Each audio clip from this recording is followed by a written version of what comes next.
नमस्कार. आपण माझ्या मागील दोन व्याख्यान आणि स्लाइड शो मध्ये पेरू आणि गॅलापागोस या दोन भागातील जैवविविधतेचा एक सचित्र अनुभव असा घेतलाय. आता आपण त्याच भागातील परंतु मानवी संस्कृती, प्राचीन मानवी संस्कृती किंवा असं आपण म्हणूया की अमानवी पण त्यामध्ये काहीतरी भाग थोडासा असावा, अशा संस्कृतीची झलक एक थोडीशी बघूया आपण. पेरू देश हा एक जिथं तुम्ही कुठेही उकरलं तरी काहीतरी ऐतिहासिक सापडेल, काहीतरी गूढ असं काहीतरी सापडेल असं म्हणतात. आणि खरंच आहे ते. आम्ही पेरू देशाच्या राजधानीमध्ये पण खूप फिरलो आणि तिथून इंका संस्कृती जी प्राचीन होती तिची राजधानी जी म्हणली जाते ती म्हणजे कुस्को नावाचं शहर आहे, तिथेही फिरलो की ज्याच्याजवळ माचू पिच्चू आहे. आणि त्यानंतर आम्ही इंकांच्याही खूप मागं म्हणजे जवळजवळ इसवी सनापूर्वी काही शतकांमध्ये नाझका नावाची एक संस्कृती त्या भागात होऊन गेली की ज्याचा संबंध आजही रामायणाकडे आपल्या जातो. तर त्या तिथं पण मी गेलो होतो. तर त्यातली काही आपण स्लाइड शो तून माहिती करून घेऊया आपण. तर मी माझा स्लाइड शो सुरू करतो. कुस्को आणि माचू पिच्चू याकडे आपण जाऊया. कुस्को ही साधारण लिमापासून 1200 किलोमीटर अंतरावर विमानानं जायला आपल्याला 2 तास लागतात. तर ते असं गाव आहे. त्याचे उंची पण आहे जवळजवळ 3-3.5 मीटर्स. म्हणजे आपण लेह लडाखच्या साधारण उंचीला आपण जाऊ शकतो की जिथं काहीही वनस्पती आपणून उगवत नाही. उगवत ते थोडस गवत आणि बाकी सगळं थंडगार वाळवंटाचा तो प्रदेश आहे. प्री हिस्पॅनिक म्हणजे स्पॅनिश लोक तिथं 1492 साली आली आणि 1818 साली पेरू देशाला स्वातंत्र्य मिळालं. त्यावेळेपासून म्हणजे जवळजवळ 400 वर्ष स्पेन तिथं राज्य केलेलं आहे. तर त्याच्या अगोदरची काही संस्कृती आणि नंतर स्पॅनिश लोक असतानाची काही संस्कृती, अशी दोन्ही संस्कृतीची दोन्ही काळाची झळक आपल्याला बघायला मिळते. हे दक्षिण अमेरिका आहे. दक्षिण अमेरिकेमध्ये पेरू हा देश आहे आणि इकडं आपला भारत दिसतोय. त्या भारतापासून आम्ही इथं फ्रान्स म्हणजे पॅरिस या मुंबई ते पॅरिस पहिलं विमान पकडलं आणि पॅरिस पर्यंत नॉनस्टॉप जवळजवळ 14-15 तासाचं फ्लाईट हे पेरू देशाच्या लिमा या ठिकाणी होतं. आणि तिथून आम्ही कुस्कोला तिसरं फ्लाईट घेतलं होतं. तर ह्या जो पेरू देश आहे, या पेरूमध्ये तुम्हाला हे लिमा देश म्हणजे जी राजधानी दिसतीये आणि तिथून या कुस्को मध्ये आलो होतो. त्या शेजारी माचू पिच्चू आहे. हा पेरू देशाचा इकडे जो ध्वज आहे तो दिसतोय आपल्याला. पेरू आताच मी सांगितलं की पेरू हा देश खूपच गूढ रम्य नैसर्गिक मानवी अमानवीय अशा काही अनेक आश्चर्यांनी नटलेला आहे. तर त्यामुळं पेरू देशाचा टुरिझम देखील अनेक प्रकारे आपल्याला डिवाइड करता येतो. रिलिजियस टुरिझम म्हणजे धार्मिक दृष्टीने केलेला, आर्किओलॉजिकल एक्सप्लोरेशन तर ते अथांग आहे. म्हणजे आपल्याला अजूनही तिथं चालू आहे. म्हणजे आम्ही जाऊन 4 वर्ष झाली परंतु अजूनही तिथं नवीन नवीन काय काय गोष्टी सापडत आहेत असं आम्हाला बातम्यात कळतं. ऍडव्हेंचर टुरिझम इंका संस्कृतीपेक्षा सुद्धा तिथं अँडीज पर्वत असल्यामुळं अनेक शिखरांच्या मोहिमा निघतात, अनेक ट्रेक्स आहेत तिथं. माचू पिच्चू ट्रेकर फेमस प्रसिद्ध आहेत. वाईल्ड लाईफ टुरिझम आपण म्हणून राष्ट्रीय उद्यानाची सफर आपण केलेली आहे. हे सगळं वाईल्ड लाईफ किंवा बर्डिंग टुरिझम आपल्याला करायला मिळतं. पॅसिफिक टुरिझम, पॅसिफिकचा अर्थ असा आहे की प्रशांत महासागरामध्ये अनेक काही बेट आहेत आणि तिथं आपल्याला जाता येतं. गॅलापागोस त्यातलंच एक बेट आहे, बेटांचा समूह आहे. आणि फूड फेस्टिवल मी अशासाठी इथं मुद्दाम दिलेला आहे की दरवर्षी 40 लाखापेक्षा जास्त लोक जगभरातून लिमा शहरामध्ये जानेवारीमध्ये येतात. तिथं जगातला सर्वात जास्त विविधतेने नटलेला असा फूड फेस्टिवल भरतो. आणि फूड फेस्टिवल म्हणजे इसेन्शियली तिथं सी फूड फेस्टिवल असतो आणि 1 लाखापेक्षा जास्त आपल्याला सी फूडचे प्रकार तिथं चाखायला मिळतात, टेस्ट करायला मिळतात. असे काही मिस्ट्रियस डेझर्ट, अमेझॉन म्हणजे जंगल, अँडियन म्हणजे पर्वत, कोस्टल, रिलिजियस आणि ट्रॅडिशनल अशा अनेक प्रकारे आपल्याला ते बघायला मिळतं. साधारणपणे तुम्ही हा जो उपग्रहातनं इथलेला दक्षिण अमेरिकेचा फोटो बघताय तर त्यामध्ये अँडीज पर्वत त्याच्या अलीकडच्या बाजूला म्हणजे त्याच्या पश्चिमेच्या बाजूला संपूर्ण पेरू देश किंवा चिली, बोलिव्हिया देश हे दिसत आहेत. पलीकडच्या बाजूला म्हणजे पूर्वेच्या बाजूला अमेझॉनचं असंख्य जंगल, अर्जेंटिना आणि ब्राझील हे देश दिसतात. तर त्याचा आता आपण एक एक झलक बघूया. अमेझॉनच्या जंगलाचा अनुभव घेतलाय. आता हा जो फोटो दिसतोय तुम्हाला, हा लिमा शहराचा फोटो आहे. उजव्या बाजूला हा सगळा अथांग पॅसिफिक महासागर ओपन सी असतो. डाव्या कडेला किनाऱ्यावर क्लिफ बीचेस सगळे आहेत. तर त्याच्यावर लिमा नावाची महानगरी जिथं आहे. आणि एक छान हा हायवे, कोस्टल हायवे गेलेला आहे. हा कोस्टल हायवे तुम्हाला अशा वाटेल ग्रँड ट्रंक रोड असं म्हणतात त्याला. रस्ता हा सुरू झालाय अलास्कामध्ये आणि जवळजवळ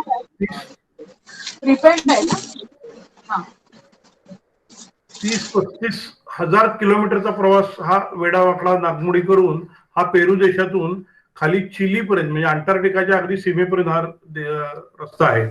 आणि आपण त्या रस्त्याने जाताना सर्व प्रकारे वेगवेगळी जैवविविधता आपण बघू शकतो, वेगवेगळे प्रकार आपण बघू शकतो. तसाच हा रस्ता बघा तुम्ही, तोच रस्ता, तोच हायवे, पण गेला आता अटाकामाच्या वाळवंटातून. पेरू देशाची जर का आपण टाइमलाईन बघितली, टाइमलाईन म्हणजे हिस्टोरिकल टाइमलाईन बघितली, तर ख्रिस्तपूर्व 3000 वर्षापूर्वी इथं कारल नावाची संस्कृती होती. आम्हाला जो तिथं गाईड लाभला होता त्याचं नाव होतं कार्लोस. आणि त्या कार्लोसनं आम्हाला इतक्या, म्हणजे तो स्वतः फार मोठा डबल ग्रॅज्युएट आणि आहे आणि अधिकृत गाईड आहे तिथला आणि प्रोफेसर पण आहे. अमेरिकेतल्या काही विद्यापीठात तो प्रोफेसर म्हणूनही काम करतो. स्पेनमध्ये पण जातो तो प्रोफेसर म्हणून, एमिरेटस सारखा. आणि तो आम्हाला गाडीत बसल्यावर ते सगळं सांगत होता. चावीन संस्कृती इसवी पूर्वी 1500 वर्ष. त्या प्रत्येक संस्कृतीची काही वेगळेपण आहे आणि सगळी संस्कृती मी त्यातल्या काही सांगणार नाहीये.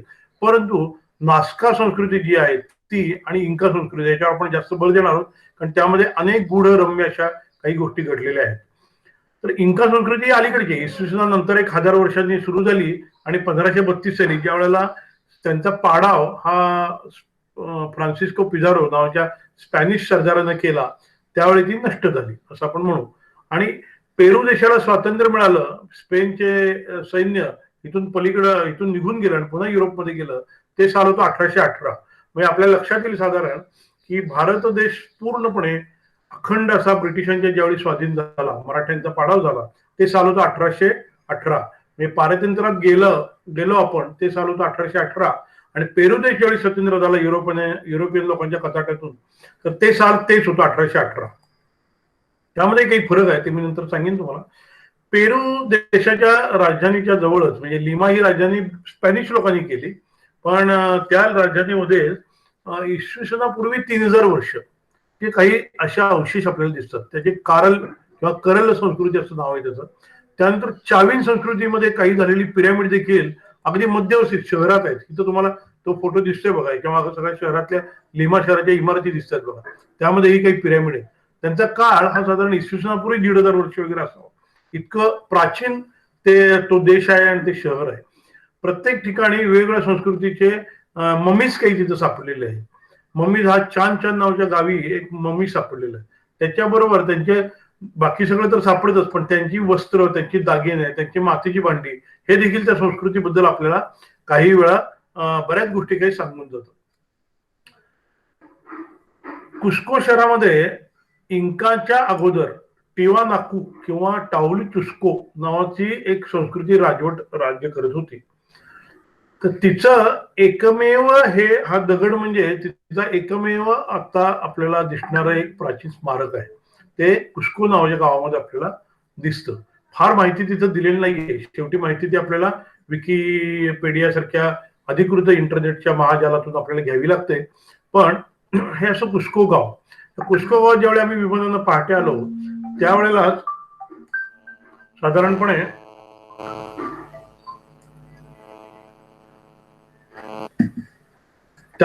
साधारणपणे सकाळची वेळ होती, पहाटेचीच विमान असतात ती.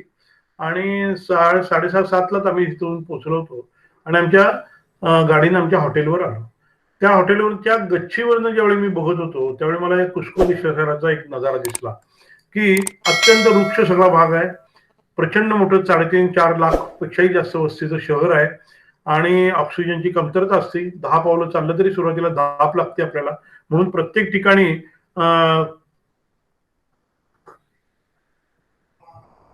कोकाची पानं, म्हणजे आपण ज्याच्यापासून कोकेन काढलं जातं, कोका कोलामध्ये सुरुवातीला जे कोकेन असायचं, तर ते कोका झाड हे त्या भागात सापडतं. जगाची देणगी म्हणा, शाप म्हणा, या भागाचा जो दिलेला आहे तो म्हणजे कोका. कोकेनची झाडं जी आहेत त्या झाडाची पानं कुस्करून आपण तो चहा प्यायचा. म्हणजे साधारणपणे रक्तपुरवठा वाढतो, रक्तातलं ऑक्सिजनचं प्रमाण थोडंसं काळीनं पण वाढतं आणि मेंदू पुन्हा आपला स्थिर स्थावर होतो.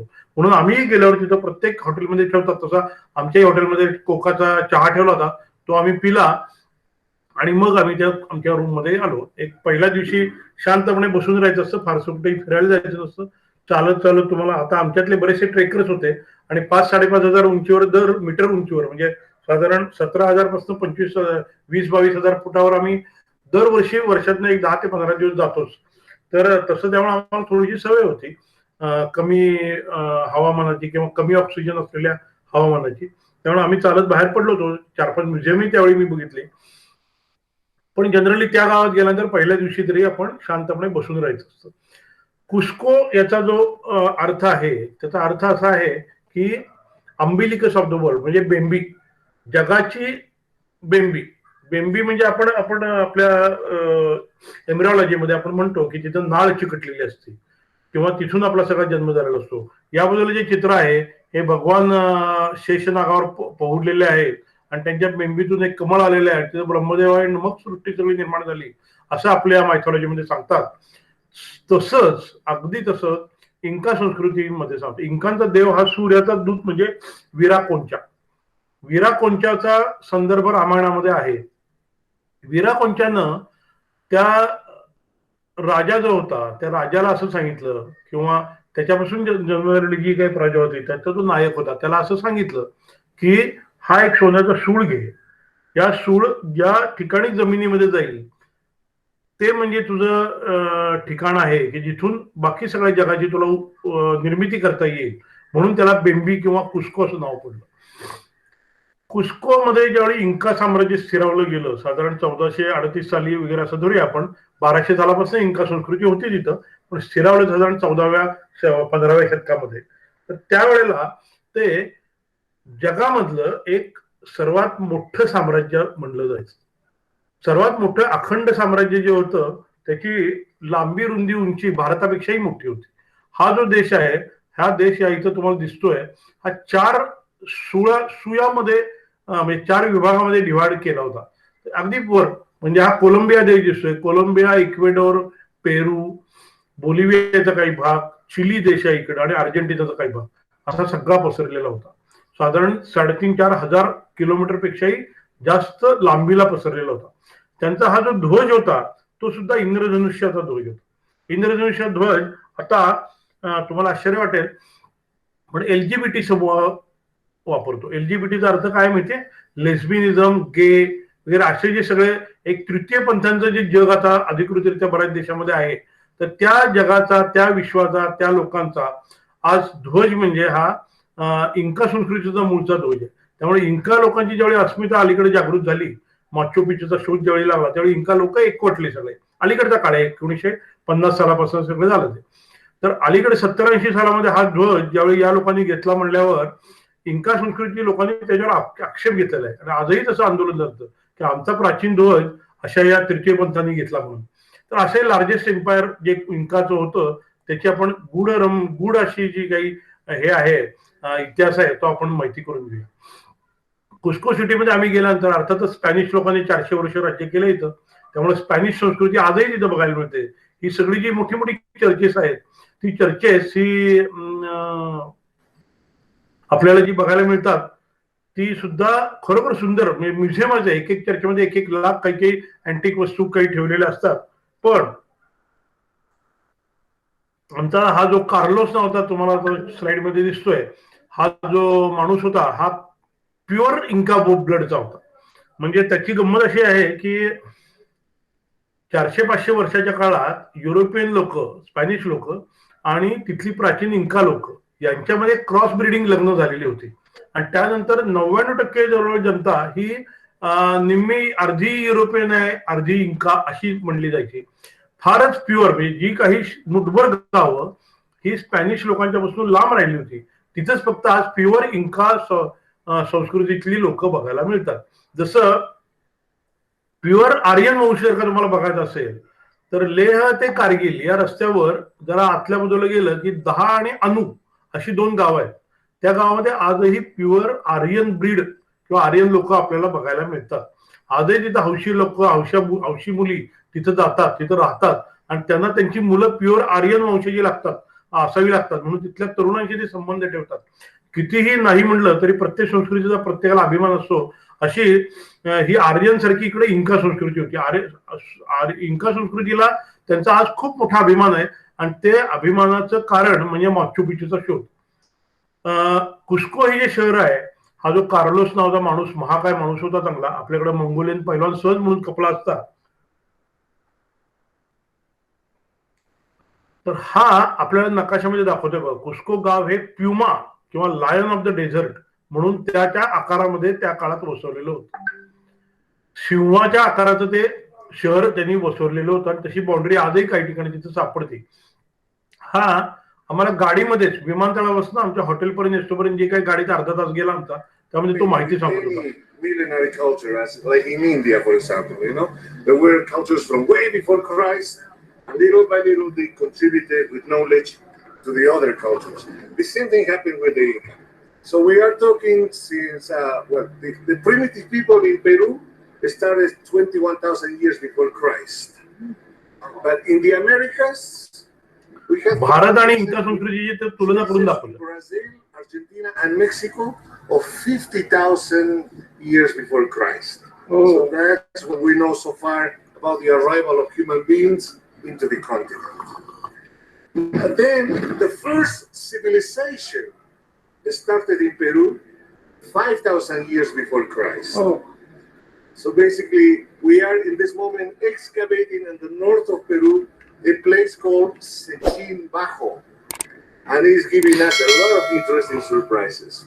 Sechin Bajo. Sechin Bajo. इसवी सन पूर्वी 5,000 वर्ष म्हणजे आजपासून 7,000 वर्ष म्हणजे आपल्याकडचा रामायण महाभारताचा काळ. And Sechin and Moche and many of these cultures. Basically, we would have to speak about 60 cultures before the Inca, and finally, Incas started in the 10th century AD. So then, as you can see, there was a huge gap from 5,000 years before Christ to 10th century AD for all these cultures to evolve in technology, architecture, medicine, social. तर त्याचं असं म्हणणं की इसवी सनापूर्वी 7,000 वर्षाचे अवशेष तर मी तुम्हाला दाखवणारच आहे, पण पेरू देशामध्ये काही ठिकाणी इसवी सनापूर्वी 50,000 ते 60,000 वर्ष हे मानवी संस्कृती ज्या वेळेला नुकती येऊ घातली होती अमेरिका खंडामध्ये. मूळ मानव आफ्रिका खंडातला आहे. आफ्रिका खंडातून तो युरोपमध्ये आला, अलास्का मार्गे तो दक्षिण अमेरिकेत, उत्तर अमेरिकेत गेला आणि मग दक्षिण. त्या कालखंडापासून आम्हाला इथले अवशेष आपल्याला मिळू शकतील. तुमच्या भारतासारखंच आमचा पेरू देशही प्राचीन आहे असं त्याचं सांगणं होतं. आम्ही तिथून त्या गाडीतून जातानाच हे फोटो काढलेले आहेत सगळे. पहाटेच्या वेळी आम्ही आल्यामुळे थंडी खूपच होती आणि हवामानही थोडं असं सूर्य नुकताच उगवू लागला होता. तर तिथं आम्ही ज्यावेळी आलो त्यावेळी काही म्युझियम मध्ये पण गेलो. मग थोड्या वेळानं शिरसावर झाल्यानंतर अनेक म्युझियम आहेत. कुस्को हे शहर मुळातच स्पॅनिश लोक ही म्युझियम किंवा संग्रहालय प्रिय लोक आहेत. आज सुद्धा तुम्ही माद्रिदमध्ये गेलात किंवा स्पेनच्या कुठल्याही गावामध्ये गेलात तरी संग्रहालय हा त्यांचा एक अविभाज्य घटक आहे. युरोपच संपूर्ण हा संस्कृती प्रिय देश आहेत सगळे. मग तर तसं तेच प्रतिबिंब आपल्याला पेरूमध्ये पण बघायला मिळतो. कुस्कोमध्ये 3-3.5 लाखाच्या गावामध्ये, वस्तीच्या गावामध्ये जवळजवळ 30 पेक्षा जास्त संग्रहालय आहेत. अनेक प्रकारची संग्रहालय आहेत, अनेक वस्तूंची आहेत आणि चक्क एक कोकाचं संग्रहालय. कोकाचं संग्रहालय म्हणजे कोकेनच्या झाडाचं संग्रहालय. ते मला मी नंतर दाखवणार आहे. सोन्याची संग्रहालय पण इथं आहेत. तर हे सगळं असं आपल्याला बघायला मिळतं. आणि मग आम्ही तिथं दुसऱ्या दिवशी कोरी कांचा नावाच्या एका अतिप्राचीन इंकाच्या शिल्पकलाची प्राचीन म्हणतात नाही, पण बांधकाम कौशल्य ज्यांचं जे होतं तर त्या बांधकाम कौशल्याचा सर्वाधिक जो विकास जिथं बघायला मिळतो आपल्याला अशा 2-3 ठिकाणी गेलो. त्यातलं एक मुख्य ठिकाण म्हणजे कोरी कांचा. कोरी कांचा कांचा तुम्हाला साधारण लक्षात आलं असेल, हे इंका लोकांचं गोल्डन टेम्पल ऑफ सन आहे, म्हणजे सुवर्ण मंदिर आहे. आता तुम्ही म्हणाल आपल्याकडे जर कुठलंही मंदिर प्राचीन घेतलं तर इतकी सुंदर कलाकुसर असते, पण इथं तर काहीच कलाकुसर दिसत नाहीये. तर गंमत अशी आहे की 15व्या शतकापासून इंका लोक जरी असले आणि जवळजवळ जगातलं सर्वात मोठं साम्राज्य असलं तरी ती शेजाऱ्याच्या कुठल्याही देशाशी संस्कृतीशी संबंध ठेवून नव्हती. त्यामुळं त्यांच्याकडे फक्त 3च धातू माहित होते त्यांना. त्यातला एक जे धातू शुद्ध स्वरूपात सापडतात जमिनीमध्ये, त्याचा संयोग होत नाही, ते धातू की जे चाळणीतून स्वच्छ केले की आपल्याला धातू तो मिळतो. असे धातू 3 म्हणजे एक सोनं, दुसरी चांदी आणि तिसरं प्लॅटिनम. हे जे हेवी मेटल्स आहेत, ह्या धातूंच्या शिवाय चौथा धातू त्यांना माहित नव्हता आणि त्यांच्याकडे सगळं सोन्याचं असायचं. या सोन्याच्या युगामध्ये त्यांची जी सुवर्ण म्युझियम संग्रहालय आम्ही जी बघितली तर त्या संग्रहालयामध्ये इतक्या प्रकारे सोनं ठेवलेलं आहे की आपल्याला अक्षरशः ते सोन्याची शिसारी यायला लागते.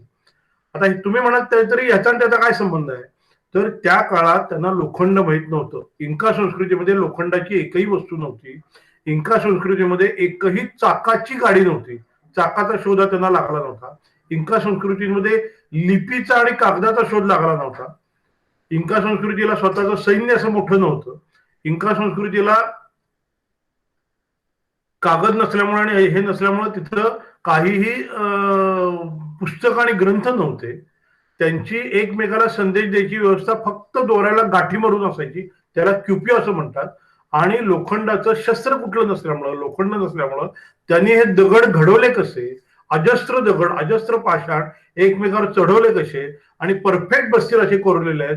आपल्याकडे कुठलंही मंदिर तुम्ही घेतलं तरी तुम्ही 2 दगडाचा जॉईंट बघू शकता. या ह्याच्यामध्ये कुठलाही दगडाचा जॉईंट आपण बघू शकत नाही. त्या दगडातनं साधा केस देखील जाऊ शकत नाही, इतकं ते सुपेरियर क्वालिटीनं केलेलं आहे. ही जी भिंत दिसते तुम्हाला, ही जगातली दगडानं हातानं केलेल्या भिंतीतली सर्वात सुंदर भिंत आहे ही जी भिंत आहे. आणि ह्याच्यावर त्यांनी जवळजवळ 700 पत्रे 1 मीटर बाय 1.5 मीटरचे 700 सोन्याच्या फरशा लिंपल्या होत्या. आणि हे सगळं वर्णन तुम्ही म्हणाल कुठल्या ग्रंथात नसेल तर कसं कळलं, स्पॅनिश लोकांनी ज्यावेळी इथं ताबा घेतला त्यावेळी हे सगळं असंच सोन्यानं मडलेलं होतं. आणि त्यांनी बखरीमध्ये त्यांच्या लिहिलेलं आहे, क्रॉनिकल मध्ये लिहिलेलं आहे की हे सगळं असं सगळं होतं, म्हणूनच आपल्याला कळलेलं आहे. आता आपण एक मिनिट स्वाती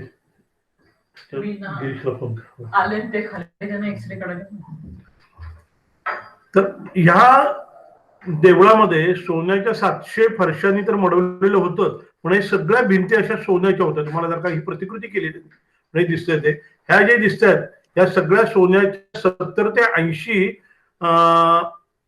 त्यांच्या साईजच्या, तिथं सापडणारे प्राणी, तिथं सापडणारी पक्षी आणि माणसं, झाड सोन्याच्या त्या साईजच्या वस्तू करून त्यांनी ठेवलेल्या होत्या.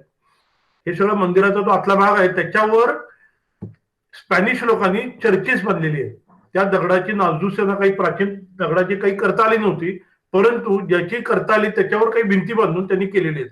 आणि त्यानंतर 1415 शतकानंतर जवळजवळ 4 ते 5 वेळा भूकंपाचे मोठे धक्के या भागाला बसले आणि स्पॅनिशांनी केलेली बांधकामं पडली. आणि तुम्हाला इथं दिसेल हे वर स्पॅनिशांनी केलेलं आहे, इथं पण स्पॅनिशांनी केलेलं बांधकाम आहे, ते सगळं पडलं, पण मूळ मात्र इंकांचं बांधकाम तसंच तिथं ठेवलेलं आहे.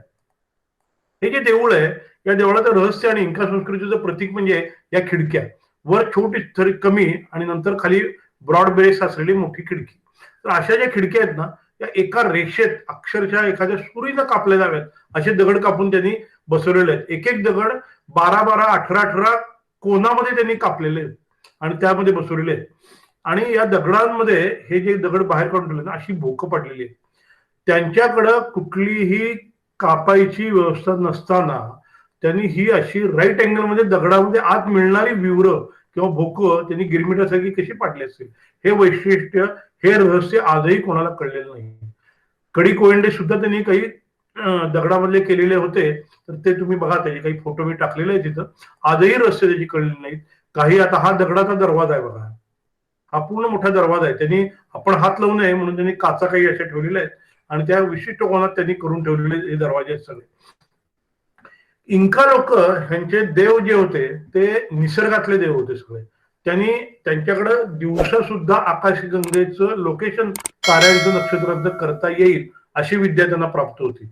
त्यांचा इंद्रधनुष्य हा देव होता. त्यांना आकाशातनं पडणारी जी कडाडत पडणारी वीज आहे तो त्यांचा देव होता. त्यांचा तिसरा देव म्हणजे धबधबा, पाणी प्रचंड प्रमाणात वरनं खाली पडतं, तो त्यांचा देव होता. धबधब्याचं मंदिर तिथं आहे. आकाशातनं पडणाऱ्या विजेचं मंदिर तिथं आहे. तर असे तिथं देव होते.